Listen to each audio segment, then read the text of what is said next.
My name is Sean Martin. I'm the CEO of the American Academy of Family Physicians. Thank you for being here. I'll have some more comments at the conclusion of our programming today, but it is my honor to introduce our next panel, which will be a fireside chat on the impact of the RBRVS system on primary care, a 35-year retrospective featuring our guest, Dr. Purva Rawal, former Chief Strategy Officer at CMMI, and Dr. Mark Miller from Arnold Ventures. Purva.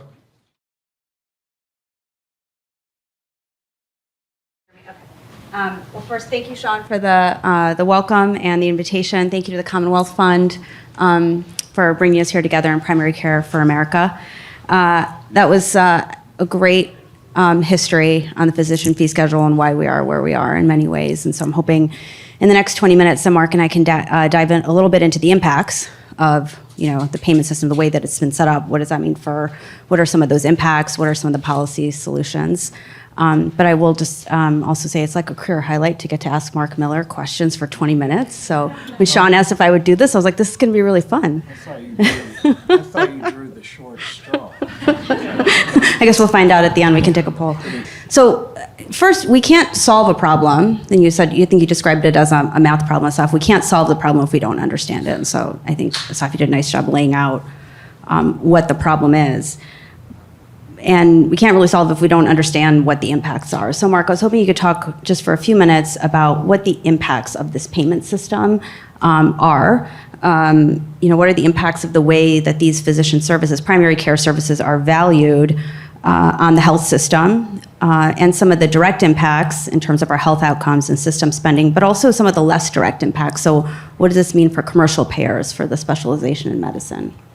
Yeah, and just for folks, I was at MedPAC for 15 years and started working on these issues about 200 or 300 years ago. And then at Arnold Ventures, I just want to say it's a philanthropy. We don't take money from anyone. We just put money out. So, our opinions, you agree or disagree, but none of it is influenced by, there's no financial conflict with anything that I'm going to say. So some of the impacts, and again, the presentation was very comprehensive, so I'm kind of struggling with how to contribute here.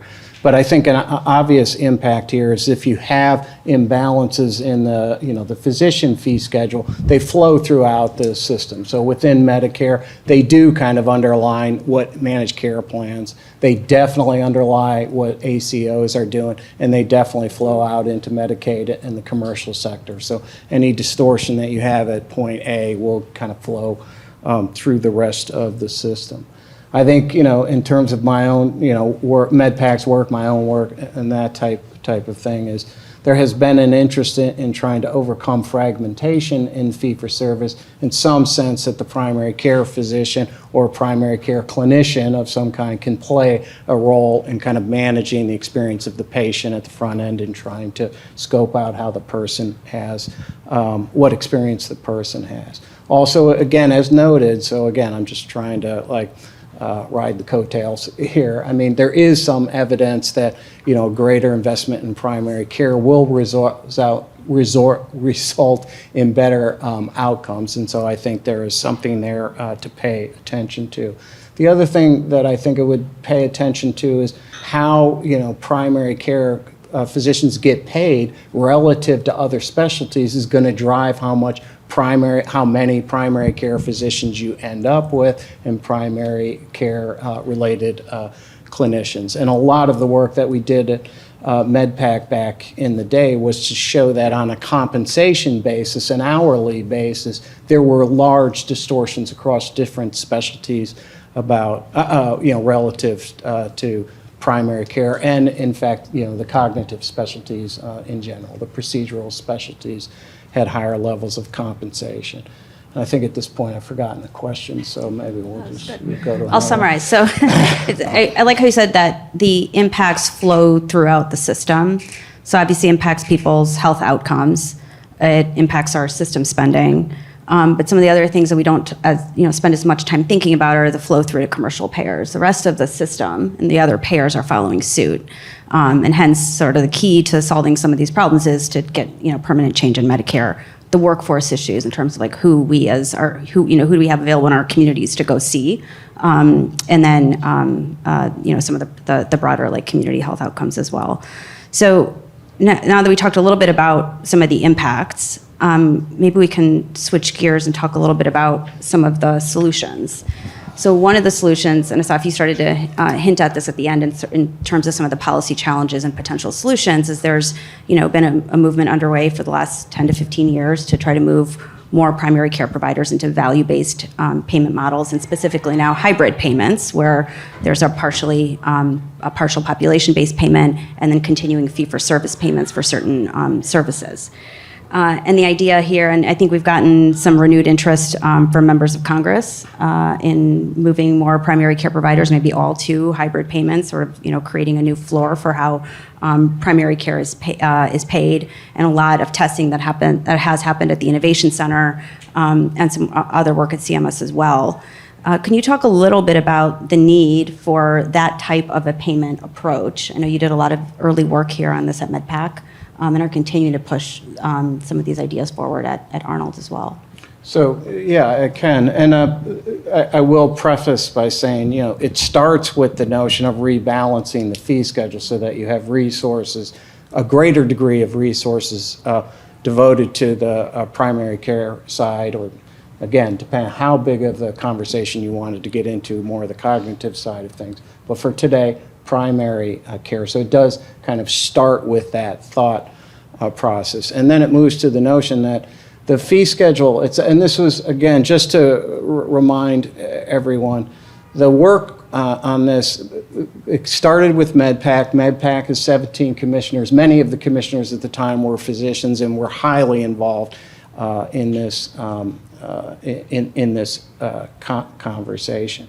But the notion is that the fee schedule as developed, which is kind of a service-by-service fee schedule, may have been much more practical for the procedural side of healthcare, but maybe not so much on the cognitive side or the primary care side of things. And then in particular, as the way the policy process shifted to put focus on coordination of care and getting past fragmentation, and a lot of the logical space or place to put all of that work was the primary care physician, it was immediately clear, and you've made this point, that the way the level of resources and the way the resources come to the physician didn't support that kind of activity. And so it pretty quickly drove the commissioners in the direction of a per member, per month type of payment, per capita, depending on, or capitated, whatever word you're using here. And then that would give a high degree of flexibility to the primary care physician to both manage their time and deal with patients in the way that they saw that was efficient. It meant you could adjust if the given patient in front of you needed some extra time, that you were not so driven by visit and your estimated time limitations on that. And then also the notion of engaging in the activities that people were asking them to engage in, more coordination of care across different kinds of professionals and bringing different kinds of professionals in.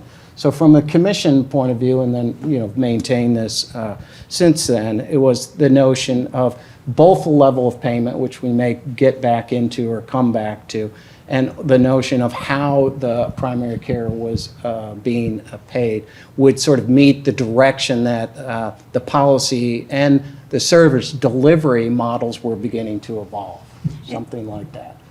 I think you hit on a really key point around not just, often we talk about investment in primary care, and it's not only the level of payment and what primary care providers are actually being paid to do, so it's a math problem, but it's also the structure of the payment and the nature of the payment. And what the hybrid payments are really intended to do, or the PMPM payment, is when MedPAC first started working on it, was really unlocking that flexibility to create the care teams and to be able to provide all of the non-face-to-face care that primary care providers are often asked to provide. And the other thing that jumps on this one, and this was, I wouldn't have had this insight myself back in the day. But then when you roll through the COVID experience, I mean, capitated payments give greater stability to the practice. But that's not an insight I would have had, 200 years ago.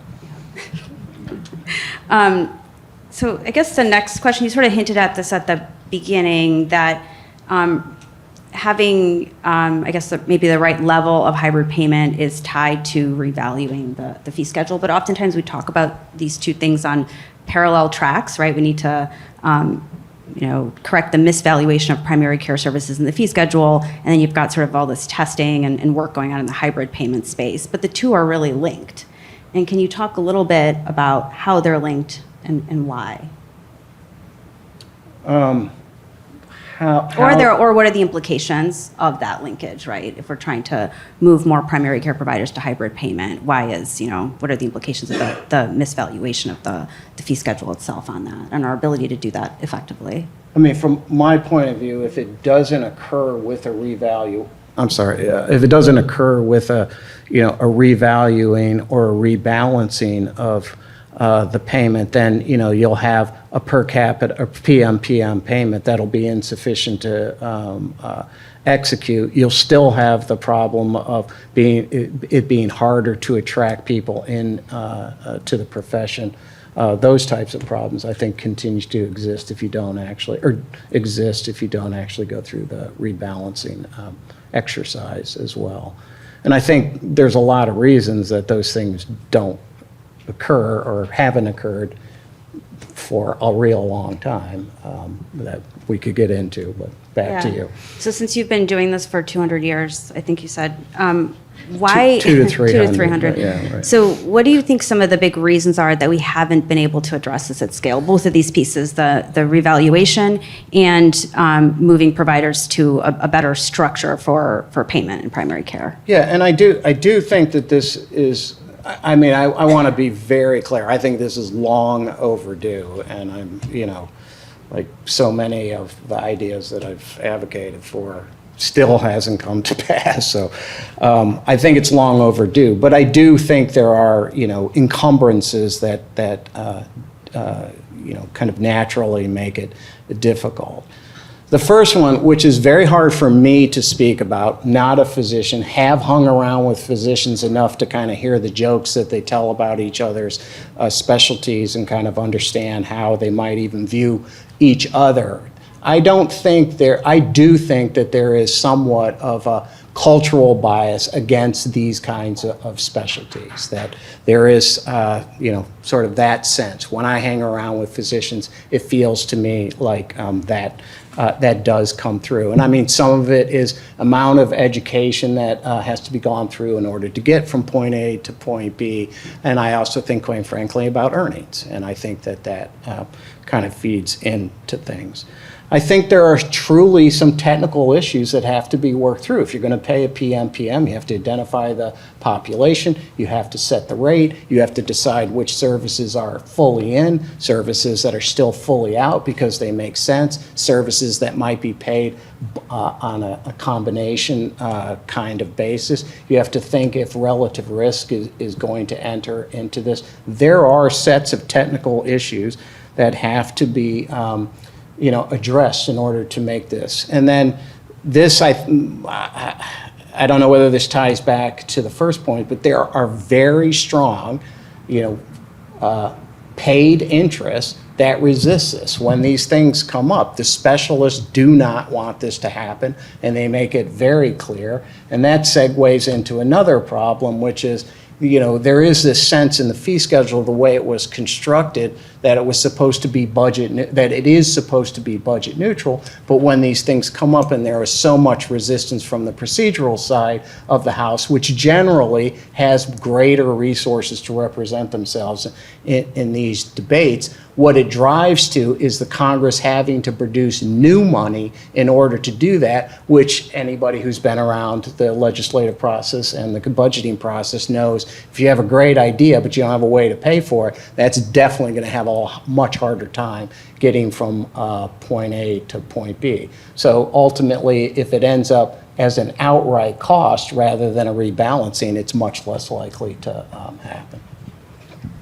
So that's a good segue to, or maybe our last question, which is, we talked a little bit about the problems, some of the solutions, barriers, but we're at a time of transition in DC, both in Congress and the administration.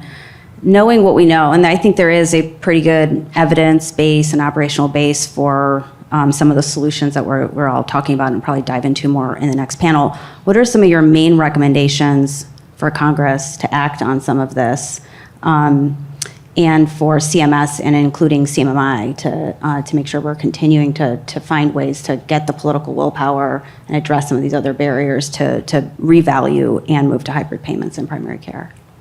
So, I mean, my view would be to rebalance the fee schedule. And again, if it's going to be done in a budget neutral way, it would mean that certain values go up and other values go down. And the attendant problems that we just went through will raise their head there. But there should be a rebalancing so that basically the implied hourly compensation between the specialties doesn't have as much gap between it, would be the objective with that, if you were sort of trying to think of like what's the objective of that step. And then the second step would be to construct the PM, figure out, and there are various analyses around on this of what's in, what's out, what's fully in one side of things or the other. Then it comes to the RUC stuff that was discussed at the end of this, or at the end of the presentation here. And then again, and this was very doc-driven on the commission, a recognition that there is this imbalance on the RUC, that the data sources are flawed and come from people who have a real interest in their own reimbursement in the end. There are different ways of kind of generating data that would help with that problem.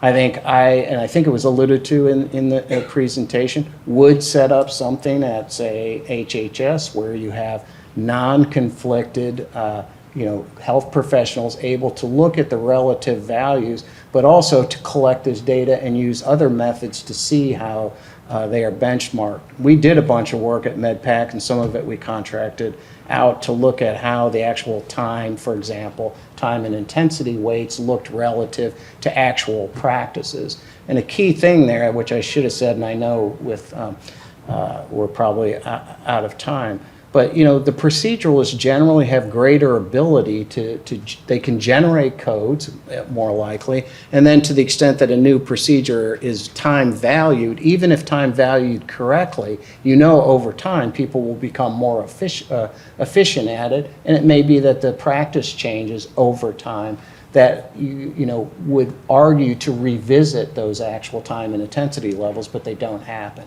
And you could have a group of people that are sort of focused on those types of things, the actual values coming from the RUC, a second look, generating other data sources, and also looking back and sort of rebalancing codes that may have become out of date. Well, thank you, Mark. I think that wraps up. Are we out? Yeah.